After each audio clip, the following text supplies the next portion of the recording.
E nós vamos conversar com o advogado criminalista, procurador de justiça aposentado, integrante do grupo Prerrogativas, Roberto Tardelli. Bom dia, Tardelli. Bom dia a todos, bom dia TBT. Tardelli, o policial penal federal Jorge Guaranho acabou se tornando réu por homicídio duplamente qualificado do tesoureiro do PT, Marcelo Arruda, crime ocorrido em Foz do Iguaçu. A decisão foi do juiz Gustavo Germano Francisco Arguello, que acolheu a denúncia oferecida pelo Ministério Público do Paraná. A Justiça acolheu a avaliação do MP, inclusive, de que Guaranho agiu por motivo fútil decorrente de, abre aspas, preferências político-partidárias antagônicas, fecha aspas. Como é que você viu a denúncia oferecida pelo Ministério Público e também o acolhimento por parte da Justiça, Tardelli? A gente tem que... Eu li a denúncia, né? Nesse momento processual, a denúncia oferecida e o juiz ele faz uma avaliação muito precária e preliminar daquilo que lhe está sendo posto. Ou seja, ele só não aceitaria essa denúncia se ela fosse absolutamente fantasiosa, absolutamente absurda, ou versasse sobre um fato que sequer crime se constituísse. Não é o caso. O juiz aceitou, ele não aceita a narrativa do Ministério Público. Isso não é exatamente correto dizer. O que ele faz é receber a denúncia e dar início agora à ação penal que está se iniciando tão somente. A denúncia eu li, ela é uma denúncia, vamos dizer assim, dentro daquilo que se esperava. A polêmica que existe é em relação à motivação fútil que os promotores do Paraná deram à ação de Guaranho. O motivo fútil é uma das causas especiais de aumento de pena previstas no artigo 121 do Código Penal. O artigo 121 mais que talvez seja o único artigo do Código Penal que todo mundo saiba qual é: matar alguém. A pena parte de 6 anos a 20 de reclusão. Em determinadas situações, esta pena se torna mais grave. Se diz que esse homicídio é qualificado por algumas práticas e algumas circunstâncias que o informam. Dentre elas, 2 motivações a lei traça. O motivo fútil, que é aquele motivo muito pequeno, é aquele motivo muito medíocre, é aquele motivo que, quando nele se funda a ação criminosa, ação homicida, torna o crime muito mais grave do que um outro homicídio qualquer. Ao lado do motivo fútil convive um primo, que se chama motivo torpe. Diz a doutrina, olha, o motivo torpe já não é um motivo pequeno, é um motivo abjeto, é um motivo vil, é um motivo que causa especial asco e repugnância no sentido médio da sociedade. Um motivo torpe que a gente enalteceu e colocou como um motivo especificamente torpe, por exemplo, é o feminicídio. Ele é um motivo torpe, só que ele ganha uma identidade própria na lei, mas é um exemplo de motivo torpe, né? Motivo torpe é matar por dinheiro, matar o crime, a pistolagem, né? Essa luta de motivo torpe, motivo fútil, ela é muito mais retórica do que efetivamente jurídica. Para os nossos queridos aí esforçados que estão nos assistindo, esforçadas, a gente tem que dizer o seguinte: o júri acaba, o julgamento do crime doloso contra a vida, que é o crime que se imputa ao Guaranho, né? Nele foram imputadas 2 qualificadoras, a do motivo fútil. A promotoria disse que é fútil, que é pequeno demais o motivo, baseado em divergências ideológicas, né? Eu ouso discordar, eu acho que esse motivo é um motivo abjeto, porque é o motivo que informa toda a intolerância política que a gente está vivendo. Embora não haja intolerância política e acho que deveria existir, eu apoio o anteprojeto de lei que tenta criar, como se criou no caso do feminicídio, a intolerância como um gênero, como uma coisa específica na lei, até para que a gente possa ter noção da dimensão desse problema, porque a gente tem que dizer uma coisa, viu, Glauco? Antes do feminicídio ser identificado na legislação, ele estava lá na vala do motivo torpe. Eu fiz centenas de júris como promotor em que o motivo torpe do feminicídio estava lá, mas não havia o feminicídio. E muita gente foi contra a criação específica dessa causa especial de aumento de pena, dizendo o seguinte: olha, já está na lei, já está ali. Mas eu fui um desses críticos e admito que eu errei profundamente, porque no momento em que o feminicídio foi criado como uma coisa, um substantivo, nós tivemos noção do tamanho que é a questão do feminicídio no Brasil, que estava ocultada muito também em razão dessa vala comum do motivo torpe. Talvez a gente tenha que pensar em criar uma causa com esse nome, a intolerância política, a intolerância religiosa, etc., que são situações que a gente está vivendo nesses últimos tempos e que nós não vivíamos. Nós não tem a verdade é que não há muito repertório, né, nessa nossa caminhada, porque não se trata de uma discussão entre amigos, não se trata de uma discussão entre correligionários, não se trata de uma discussão na rua. Eram pessoas absolutamente desconhecidas. O Guaranho, ele comete um crime e tem uma série de circunstâncias que o diferenciam de qualquer discussão, de qualquer disputa, de qualquer briga, porque eles não se conheciam. Não havia entre eles, e uma das características do homicídio é essa, normalmente o homicídio é aquele crime em que as pessoas se conhecem. Nesse caso, isso não ocorreu. O Guarão invade uma festa que ele não era absolutamente convidado, sequer era conhecido. Não havia entre ele e o Marcelo nenhuma disputa anterior, nenhuma rixa, nenhuma questão, nenhuma provocação anterior, nada que os unisse ou que os afetasse, nada. Este crime foi um crime de intolerância pura, foi um crime de intolerância cabal. Quando ele diz que ele vai entrar, e a denúncia especifica isso, muito bem fez a denúncia ao especificar, vou matar os petistas tudo, aqui é Bolsonaro, o que ele faz é criar um discurso extremamente totalitário. Quando eu digo aqui é Bolsonaro, eu estou dizendo que aqui é só o Bolsonaro. Qualquer pessoa que não seja Bolsonaro é um invasor e vai ser eliminado. O ódio dele é um ódio absolutamente genérico. Ele não se dirigiu a falar assim: eu vou matar todos. Quem estivesse lá. Inclusive quem estava lá e que era bolsonarista, como se soube depois. Havia as duas alas na festa confraternizando normalmente. O processo agora começa.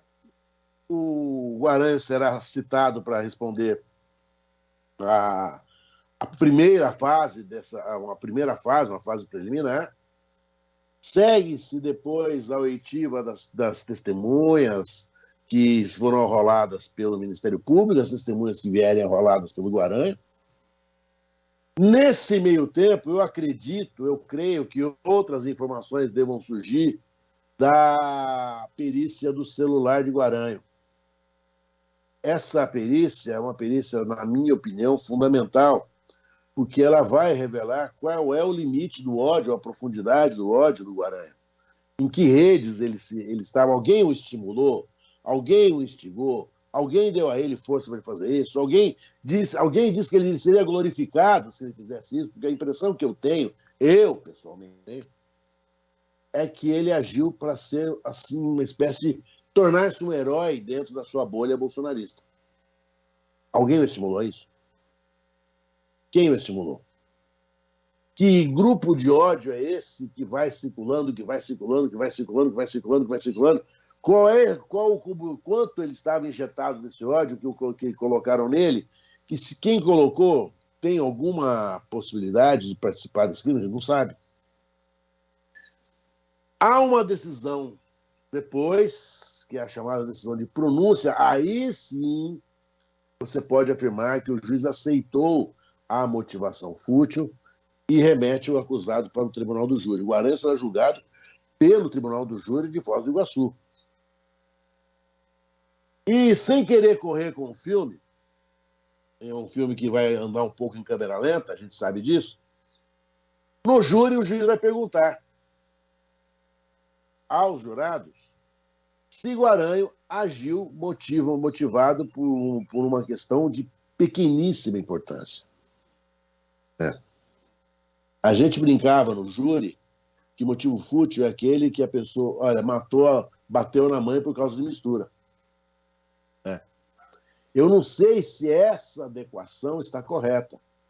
Até porque, Glauco, o júri é muito retórico, o júri é persuasivo.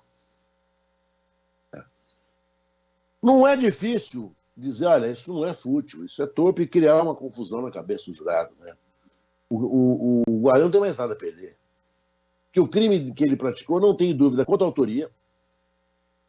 Não há a menor possibilidade de se trabalhar em legítima defesa para ele, porque ele invade, ele abre um portão fechado, ele entra numa festa que não era convidado, ele não era conhecido na festa, ele estava armado, ele faz a invasão, ele faz o que a gente chama, ele cria todo o risco jurídico. Tudo o que aconteceu foi iniciativa dele, ele atirou fogo à casa. Foi correta a análise do Ministério Público ao dizer que Marcelo agiu em legítima defesa própria e de terceiros, aqueles que estavam lá, né? que foram efetivamente ameaçados pelo Guarani, eles vão matar todo mundo, o petista vai morrer tudo. Então, a ameaça que ele dirigiu a todos. Então, é correto dizer que Marcelo agiu em legítima defesa, porque você pode agir na defesa da sua vida, é o mais comum, e na vida de terceiros. O pai que protege o filho, e assim sucessivamente. Ele, na festa, ele protegeu os convidados. Foi muito corajoso. Agora, a pena que ele vai ser... Há uma segunda qualificadora, que é o perigo comum. Essa qualificadora, eu acho que eu ficaria assim, 50% afim, 50% não, porque é uma coisa que você vai ter que demonstrar na dinâmica certa do evento. Outras pessoas correram, porque esse crime é um crime assim, utilizado, por exemplo, por aquele que pega um carro e entra em alta velocidade, visando uma pessoa e colocando em risco a todas. Eu não sei se esse exemplo se adapta, se o caso se adapta a esse exemplo, mas pouco importa. O fato é que nós temos que trabalhar o grande mote desse crime, que é a intolerância política. Essa é a grande vertente dessa denúncia, que reconheceu a intolerância política. Dizer se ela é fútil ou torpe, eu acho que essa discussão se torna secundária. O importante é dizer o seguinte, olha, qual foi o motivo do crime? Foi a intolerância política. Diferente de dizer divergência política. Agora, a intolerância política, justamente pegando esse gancho, Tardelli, ela serviu aí nesse caso como para auxiliar a fundamentação da qualificadora, um motivo fútil, né, mas que poderia ser torpe também, como você mencionou, mas criar uma identidade na lei, como aconteceu com o feminicídio, né? Isso ajudaria não só em termos de política criminal, mas também a discutir esse problema que tem se tornado grave da intolerância política na sociedade e também ajudaria a elaborar estratégias de prevenção mesmo, Tardelli? Não tenho nenhuma dúvida quanto a isso. Né? Não é um excesso legislativo, um excesso legiferante. Nós nunca precisamos. Mas a legislação se faz ao longo da história. Né? Não se trata de uma lei reativa por um evento. Não é um evento. As coisas estão se somando, as coisas estão ficando mais graves. Nós não tínhamos esta sequência de ataques que estamos tendo hoje. Nós estamos todos apreensivos com o dia da eleição. Nunca fomos. A eleição no Brasil sempre foi um dia de uma festa democrática, certo? Enorme. A maior festa democrática. E vou te dizer uma coisa. No dia da eleição, tanto era verdade que havia esse clima de tolerância, que as ocorrências policiais eram praticamente zero. O dia de menor número de ocorrências policiais que nós tínhamos era o dia da eleição. Não é mais, nós estamos preocupados com o dia 2 de outubro. Nós estamos preocupados com o dia 7 de setembro. Não porque as pessoas vão sair bêbadas festejando, não, a gente tem medo do que pode acontecer. Há um segmento populacional fanatizado, armado até os dentes, e que está sendo insuflado por um presidente absolutamente descomprometido com a ordem democrática, que percebe que a derrota dele é iminente e está fazendo tudo para desgastar o processo eleitoral. No desgaste do processo eleitoral, entra, claro, a intolerância política, ela é uma das principais ferramentas disso.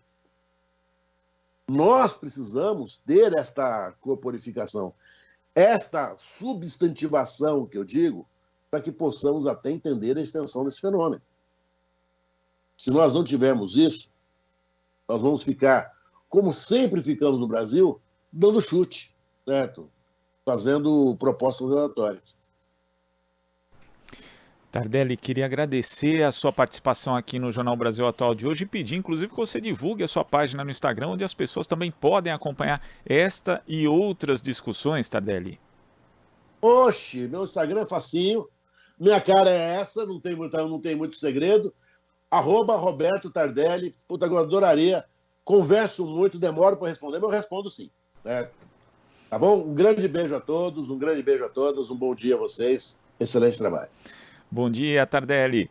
Conversamos aqui com o advogado criminalista, procurador de justiça aposentado e integrante do grupo Prerrogativas, Roberto Tardelli.